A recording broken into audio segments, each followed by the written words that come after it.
All right, so I've filmed quite a bit of videos, kept on not wanting to post them just because I was frustrated, couldn't get the right things out of my mouth. Anyway, it's been a week since we pulled this engine out. Gonna kind of talk through what happened with this car, and hopefully we have some good news at the end of this. When I got the car, it wouldn't start. It was backfiring through the exhaust, all this stuff. Anyway, after about a week and a half of fighting with it, I invited a buddy over, and second set of eyes helped me out. This is a modified factory harness. It was wire tucked and kind of fit. So normally the ECU is supposed to go in the driver's side front fender. Well, I wanted it in the car, and the Mustang harness also goes over to the front fender, all that. So anyway, I had the shop that had this car modify this harness. So they modified it. Everything else pretty good. The ignition coils were 180 degrees out.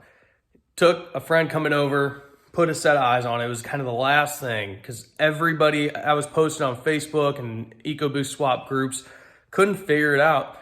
And everybody's like, man, it just sounds like it's really out of time, like it's 180 out. And then, you know, I've had numerous small block Chevys. Yeah, if you put the plug wires on wrong, or if it's 180 out on the cam for the distributor, yeah, it does the same stuff. So it made me think, but I was like, man, they do all these harnesses all the time. It can't be that big of a deal. Finally pinned it, checked continuity between the ECM plug and the coil plugs. Sure enough, 180 degrees out. So number one was actually 4, 2 was number 3, vice versa. So basically what we ended up doing was we swapped them around, did that, car fired up, kept on dying, but we just had the fuel line off because we were checking something else. So I was like, you know, it probably doesn't have all the fuel pressure to the high pressure rail. So that's probably why it's not idling, things like that. I'll insert that clip of it starting up right now.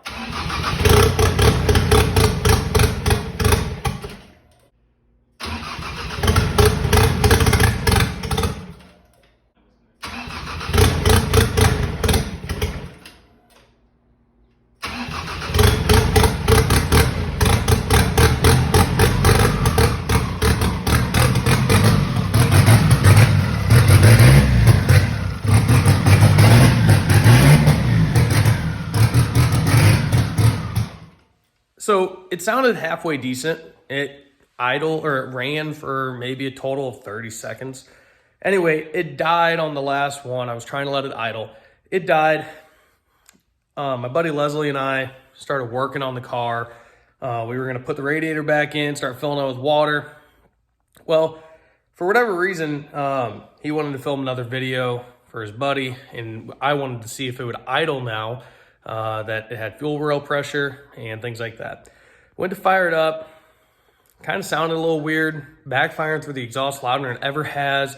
It threw a code for a low fuel rail pressure, which if you guys don't know, on these direct injection engines, they only get their high pressure fuel pump or high pressure fuel rail pressure from the high pressure pump.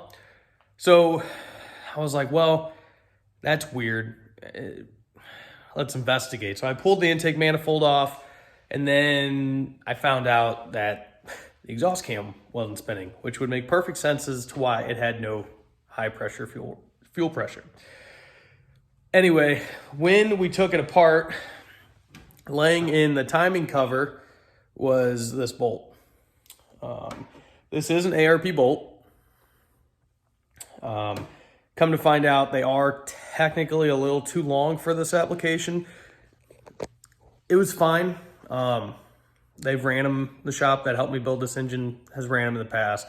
No big deal. Was it too long? Probably. Was it too long for the exhaust side?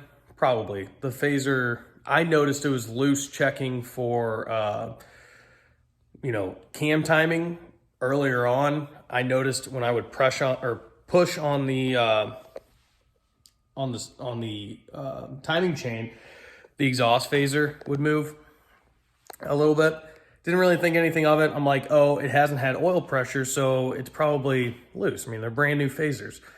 So anyway, when it started up, when it shut down, what came to happen was, because we were gonna do, I had to take the exhaust cam out so I could get the bolt out.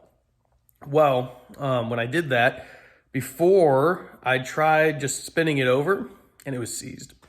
So I started looking into it a little bit further, and this is what we found. So this is the cam cap where the high pressure fuel pump mounts. This was changed out by the shop. For whatever reason, we lost the other one, or I don't think we necessarily lost it. It might have got used on another build. I'm not putting blame. Anyway, took this off. It was, RTV was kind of filled in the oil port. You can kind of see it over there as well. And you can also see there's metal in there. Well, it chewed up the head pretty bad. I was like, well, the head's bad anyway. I got to pull that off at a bare minimum. So I started taking off the intake cam. First cap I pulled, and I saw that. So it also damaged the cams. They're down here. I don't want to get too dirty, but they are damaged. So the head's ruined.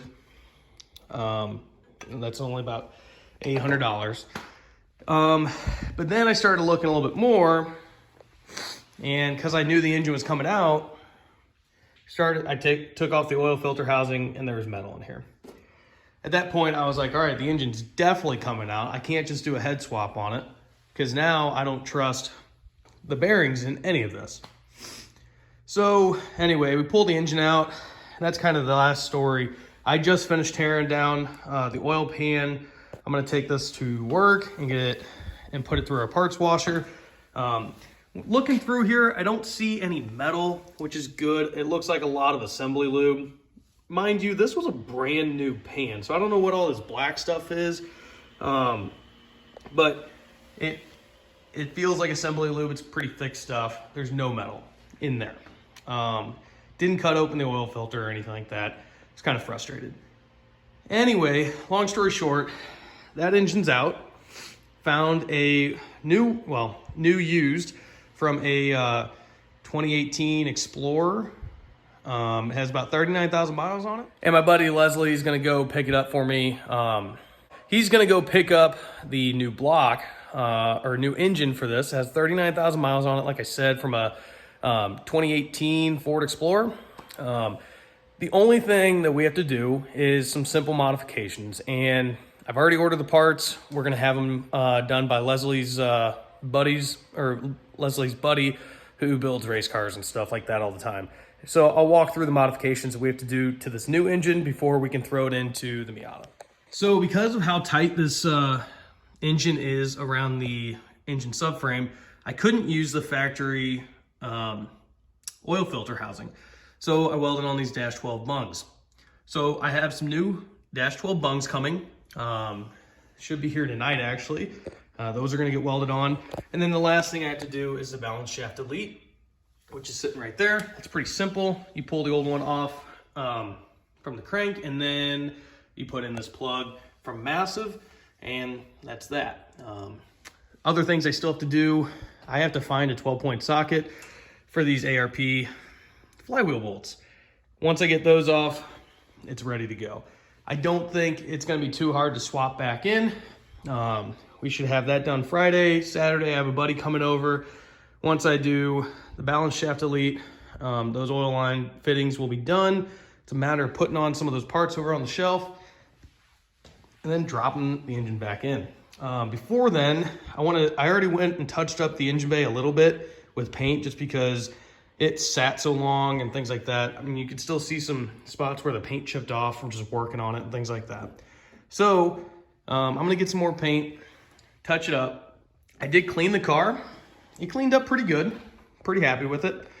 But yeah, so once we get this new engine in tomorrow, it's already paid for. Paid $2,000 for it, all said and done, for a low mileage stock engine. I've seen anywhere, people make 400 to 400, well, stock records like 500 horsepower wheel horsepower on a stock 2.3 EcoBoost. I'm probably gonna limit it at 400, which I could do on a stock turbo, but I already have this turbo kit. It doesn't matter.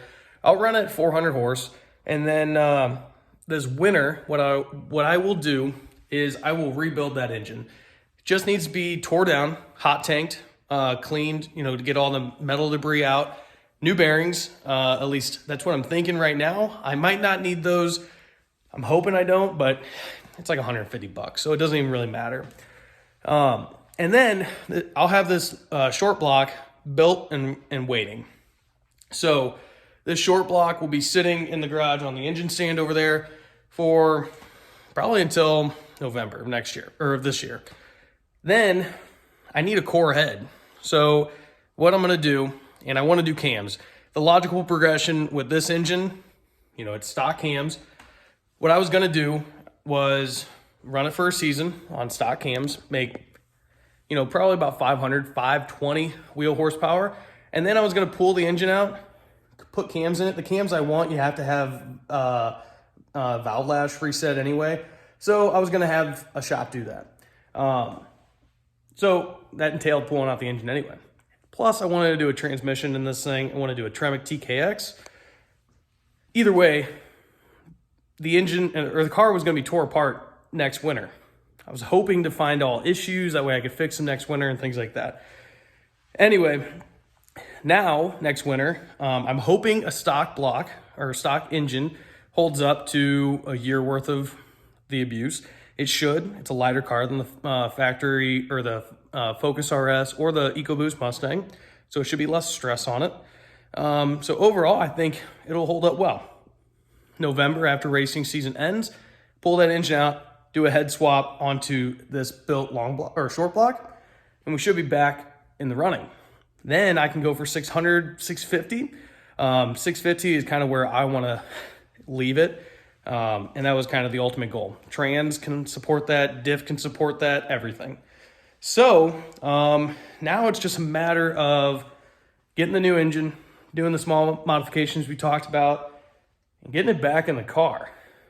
As you can see in the video, it runs, being a stock engine. I'm hoping I don't have to do any cam timing. Shouldn't have to do any crank sensor timing. Should just be easy, throw it in, put all the parts back on, and it's ready to go. At least that's the hope. So I'm probably gonna record, or at least do a time lapse of me doing the install. We'll see. I'm not a YouTuber, but I'll probably try to record some of that install. The next video, I'd like to see this thing pull out of that garage door and maybe do a burnout. We'll see. It's kind of where I'm at right now, but I did want to get an update for everybody because I was frustrated. I haven't had the car in my possession for a year and a half. That's how long the shop had it. They did some work on it, and basically I have reversed all of that. I'm going to be doing some things different when this new engine goes in. Some of the wiring and grounds on the driver's side, this side over here is super tight.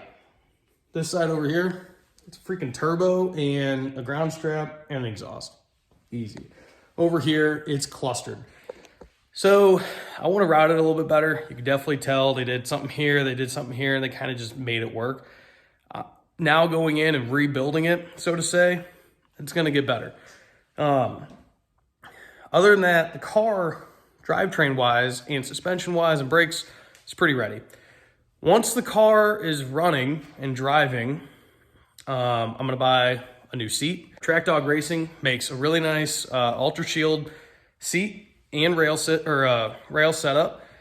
It's about $700 shipped, but I know I like a 16-inch Kirky style seat. It's a road race style, so it actually has shoulder supports and head restraints, kinda. But that's a 16-inch. It fits me well. They say it's a bolt-in application for the Miata. So what I'm gonna do is I'm gonna move this Momo over into the passenger seat. Should be good. I wanna get lower, so I'm gonna do a solid mounted seat, no rails, anything like that. After that, it's a 9 Lives Racing rear wing, a front splitter and some ducting, and this car is gonna be track ready minus the brakes, which I think it's 949 Super Miata. They have a kit for factory big brakes, or not factory, but big brakes on Miata that is pretty reasonable, and they're set up, and they have a car called Super Miata, and it has a lot of track records. After watching some of their videos, it doesn't sound like I need to do a full 4-wheel big brake kit. They get by on a lot of their track record setting cars on just a big front. I think with this thing, I'm gonna try doing 11.75 inch front rotor. That's tight. I might need a spacer. I don't think it's plausible. Probably end up doing a 11 inch setup. And then if in the future, if I need more brake, I can always do a big rear brake setup. Another update is the cage. Doesn't fit with my hardtop. So maybe next winter while the car's down, cut this cage out. It's pristine. I love this cage, but I also do not want to run on the track with aero with a soft top. I also don't want a soft top in general, but the way that it doesn't fit, you can kind of see it here. This is the cage. It's not the cage. It's not Andy's fault.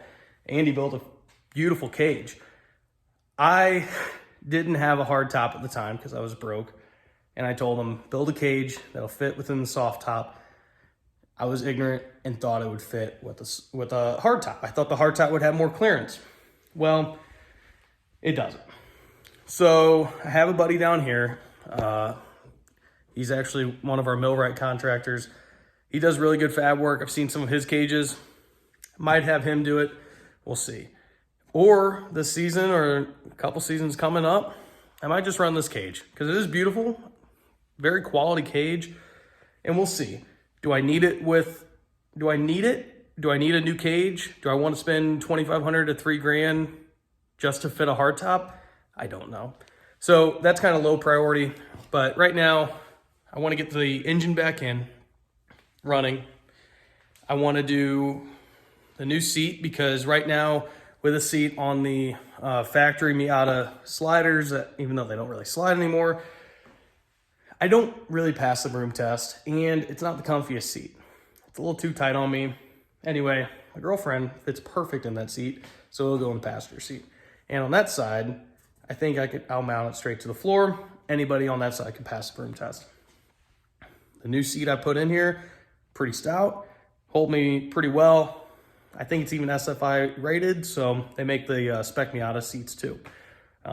So I'm pretty happy with that. And then it's aero, which I wanted to do. I don't have to do that this year because realistically, this year it's going to be like an HPDE event and autocross car. Nothing serious, but it will be ran, just not doing the stuff I want to do, which is like time attack.